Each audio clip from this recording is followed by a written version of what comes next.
हमारे सदर अली वकार, हमारे मेहमान मुअज़्ज़िज़, मेहमान मोहतरम और मेहमान इम्तियाज मोहतरम मौलाना इरफानुल हक साहब, जो समाजवादी पार्टी के प्रदेश उपाध्यक्ष हैं। जाहिर है कि उनकी मसरूफियात हैं और मसरूफियात के बावजूद भी इस महफिल में उन्होंने देर से ही सही लेकिन वो जरूर तशरीफ लाए। इसके लिए हम उनके मशकूर हैं, उनका शुक्रिया अदा करते हैं। और मैं चाहता हूं कि अगले शायर को इससे पहले मैं माइक पर पढ़ने के लिए बुलाऊं। मैं इस महफिल में आज के सदर आली वकार मोहतरम मौलाना इरफानुल हक साहब से बहुत ही अदब व एहतराम के साथ इल्तमास कर रहा हूं कि माइक पर तशरीफ लाएं और अपने कलिमात से, अपनी दुआओं से नए जोड़े को भी नवाजें, शोरा इकराम को भी अपनी मोहब्बतों से और दुआओं से नवाजें और इस मुशायरे के बारे में अपने ख्यालात का इजहार करें। जनाब मौलाना इरफानुल हक साहब क़िबला। नहमदुहु व नसल्ली अला रसूलिहिल करीम। बिस्मिल्लाहिर रहमानिर रहीम। आज अज़ीज़ गिरामी हाफिज़ रईसुद्दीन साहब के साहबजादे और अज़ीज़ गिरामी जनाब अनीसुद्दीन ठेकेदार साहब के भतीजे अज़ीज़म मोहम्मद शोएब अंसारी की तक़रीब शादी खाना आबादी के हसीन मौके पर आज ये ऑल इंडिया मुशायरे का इनेकाद किया जा रहा है, जिसमें आप हज़रात देख रहे हैं हिंदुस्तान की जानी मानी शख्सियात, जिनके दम कदम से उर्दू अदब की शनाख्त और पहचान है, निज़ामत की दुनिया में एक इनफरादी हैसियत, इनफरादी नाम जनाब मोहतरम नदीम फ़र्रुख साहब और दीगर शोरा किराम तशरीफ़ रखते हैं।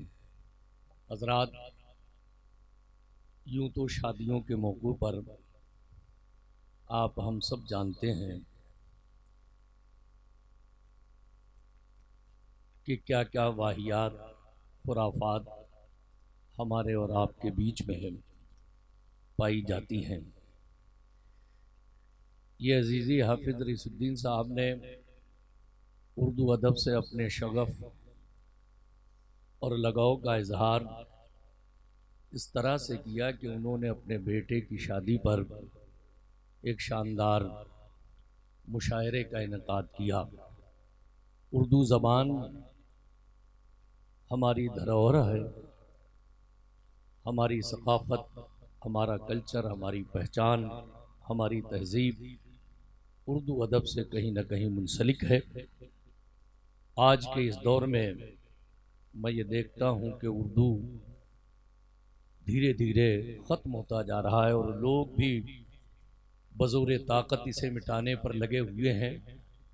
लेकिन अगर हम और आप अपनी सक़ाफ़त, तहज़ीब, कल्चर को बनाए रखना चाहें तो इसी तरह से शादियों के मौके पर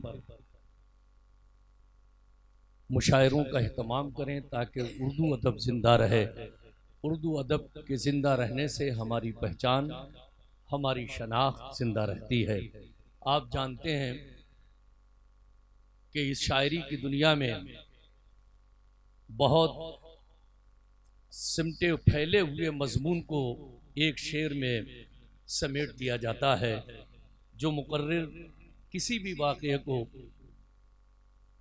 10-20 मिनट, आधा घंटे में बयान करता है, शायर उसे अपने एक शेर में बयान कर देता है।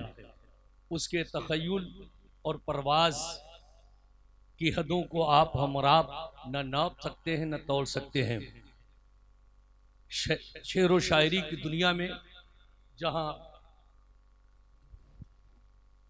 हम्द कही जाती है, नाते रसूल मकबूल सल्लल्लाहु अलैहि वसल्लम शेर व शायरी के ज़रिए लिखी जाती है। कसीदा, मरसिया, गज़ल, गर्ज़े के इसके बहुत से अक़साम हैं। उनमें से एक ये किस्म गज़ल की भी है। और ये रंगे तगज़ुल ज़रा ज़ूमाना होता है, समझ के आप दाद देंगे तो ज़्यादा मज़ा आएगा।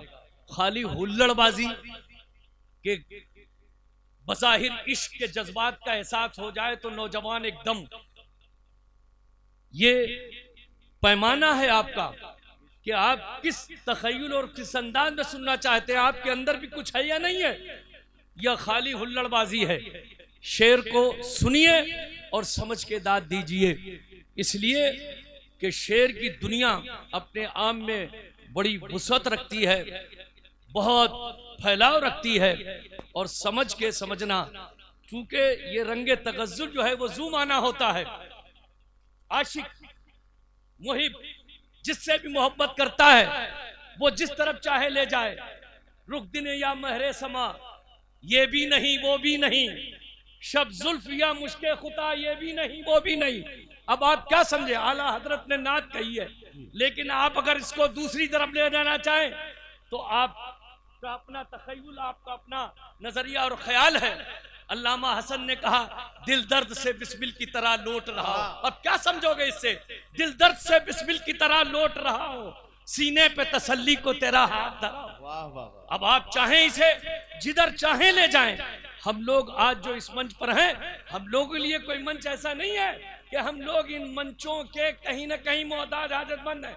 सियासी मंच बड़े बड़े, मजहबी मंच जानते ही हैं। हम उर्दू अदब को फरोग देने के लिए इस तरह के इक़दामात कि कहीं हिम्मत न टूटे, हौसला न टूटे, उर्दू अदब का फरोग लगातार होता रहे। ये हमारी खटीमा की बज़्म सुखन, ये एक तंजीम चलाते हैं, ये हमारे यहाँ इलाके के जो शोरा हजरात हैं, कभी भी हम इनकी मजलिसों में शरीक नहीं होते रहे, लेकिन जब हमने ये देखा कि उर्दू अदब का फुकदान होता जा रहा है, आप बताइए हम में से कौन है जो उर्दू को पढ़ा हुआ है, और हम में से कौन है जो अपने बच्चों को उर्दू पढ़ाना चाहता है। अगर आप पढ़े लिखे नहीं, आपका बच्चा पढ़ा लिखा नहीं, तो फिर बताओ ये उर्दू अदब का हाल क्या होगा। हमने सिर्फ इनकी इसलिए हिमायत की ताकि उर्दू अदब की बका रहे, इसलिए कि हमारी सारी तहजीबें उर्दू से वाबस्ता है। अगर उर्दू हमारे घरों में रहेगी तो हमारी सकाफत को हमसे कोई छीन नहीं सकता, हमारी तहजीब को हमसे कोई नहीं छीन सकता, हमारे कल्चर को हमारे बीच से कोई नहीं निकाल सकता। इसलिए कि उर्दू एक ऐसी ज़बान है कि जिसने सारी दुनिया के लोगों के दिल जीते हैं। क्या आप नहीं देखते हैं कि दुबई में मुशायरे होते हैं? क्या आप नहीं देखते हैं ऑस्ट्रेलिया और दीगर ममालिक में मुशायरे होते हैं? क्या वो आपकी ज़बान समझने वाले लोग हैं? नहीं, किसी की ज़बान अंग्रेजी है, किसी की ज़बान कोई और है, किसी की ज़बान अरबी है, लेकिन हिंदुस्तान की ज़बान इस उर्दू ने दुनिया में इतनी मकबूलियत हासिल की है कि जगह दुबई होती है और ये तमाम तर शोरा मुशायरे के जरिए वहाँ अपना कलाम पढ़ते हैं, ऑस्ट्रेलिया में, लंदन में, यहाँ वहाँ। तो उर्दू अरब को फरोग कीजिए, अपने कल्चर और तहजीब से जुड़िए। हाफिज रईसुद्दीन साहब ने इस तरह से इक़दाम किया है, तो अब रत जगह के नाम पर नाच गाना नहीं होगा, हमारे यहाँ वाहियात खुराफात नहीं होगी। चलो इतनी इजाजत दे दी जाए कि मुहज्जब अंदाज में शेर ऐसे पढ़े जाए कि हम अपने एतबार से समझ लें, तुम अपने एतबार से समझ लो, तुम में जो हो वो तुम जानो, हम में जो होगा वो हम समझ लेंगे। ये अपने अपने समझ की बात है, चूंकि हम जानते हैं लोगों का तनकीदी ज़हन,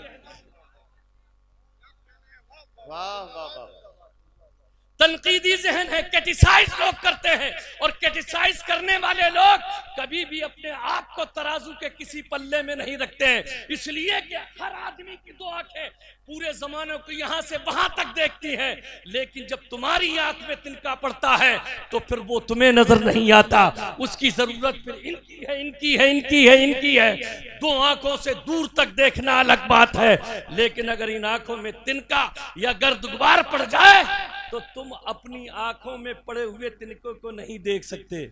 तो जब तुम अपनी आंखों में पड़े हुए तिनकों को नहीं देख सकते, जमाना और हालात ऐसे हैं कि इन दो भट्टे की आंखों से कभी इसकी ऐब जोई, कि उसकी ऐब जोई, कभी इसको नापना, कभी इसको तौलना। अगर कभी तुमने इन हालात से अपने आप को रूबरू किया कि मेरी आंख में कितना बड़ा तिनका है, मेरी आंख में कितनी बड़ी कजी है, तो इन दोनों आंखों से आपको किसी में कजी और टेढ़ापन नजर नहीं आएगा। इसलिए मैं बहुत ही मुअद्दब और बहुत ही अदब और एहतराम के साथ मैं अब तमाम शोरा और शायरात से गुजारिश करेंगे, चूंकि एक मौलाना भी हूँ, सियासी जमात और मजहबी ताल्लुक मेरा है, अल्हम्दुलिल्लाह हमारी असल पहचान हमारे दीन और मजहब से है। हम यही चाहेंगे कि कोई भी शेर ऐसा न पढ़ा जाए जिससे हमारे मजहब को या हमारी कौम को कोई ठेस होता है। तमस्कुराना मज़ाहिया अंदाज में कभी मौलवियों पर तमस्कुर होता है, कभी दीगर और मजहब के लोगों पर तमस्कुर होता है। बस इतनी सी गुजारिश है कि मैं यहाँ रहूंगा तो इतना लिहाज और पास रखें कि उर्दू अदब के फरोग के लिए अच्छे अच्छे अशार पढ़ें और इस तकरीब शादी को और ज्यादा खुशनुमा बनाएं। इनके बेटे को 100 बार 1000 बार मुबारकबाद, दर मुबारकबाद कि उन्होंने आज के दिन इस तरह की तकरीब सईद का इनकाद किया। अल्लाह ताला इस दूल्हा दुल्हन का जो जोड़ा कल इंशाअल्लाह कायम होने वाला है, ताहयात कायम व दायम रखे। इन दोनों को शादमानियाँ, खुशियाँ, मसरतें और दिन दुनिया की अल्लाह ताला अता फरमाए।